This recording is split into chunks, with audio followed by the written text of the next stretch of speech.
Ce soir dans la zone C. Et direction pour beaucoup d'entre vous la montagne et ses sports d'hiver. L'engouement pour le ski n'a jamais été si fort. Dans les hôtels, c'est complet. Les grandes stations se frottent les mains, comme à l'Alpe d'Huez en Isère, où s'est rendu tout chousse le correspondant d'Europe 1, Jean-Luc Boujon. À l'Alpe d'Huez, tous les voyants sont au vert, à commencer par les conditions de ski idéales, assure François Badjili, directeur de l'Office du tourisme. On a plus de 3 mètres de neige au sommet, 100% du domaine skiable est ouvert. Je crois qu'on est la seule station de France aujourd'hui à avoir 100% de domaine skiable ouvert. Donc contrairement à des fois à ce qu'on entend, il y a une très très grosse appétence pour le séjour à la montagne. Donc on a tous le sourire. Les réservations déjà très bonnes en décembre sont excellentes pour ce mois de février, explique Stéphanie, gérante de l'hôtel Le Castillan. On affiche un taux de 95% de remplissage, donc très très bon. 50% de clientèle française et 50% de clientèle étrangère. Nous sommes contents, très contents. Idem pour les restaurants, par exemple celui de Patrick affiche complet.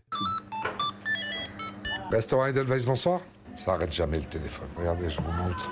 Énormément de réservations. Voilà, ça c'est pour ce soir. Je refuse au moins le double de ma capacité. Ultime bonne nouvelle, la neige devrait tomber ici ce week-end. L'espoir, c'est désormais que toutes les stations des Alpes soient servies, y compris celles de moyenne montagne situées en dessous de 1500 mètres d'altitude. L'Alpe d'Huez, Jean-Luc Boujon, Europe 1. Flexion, piqué du bâton, extension.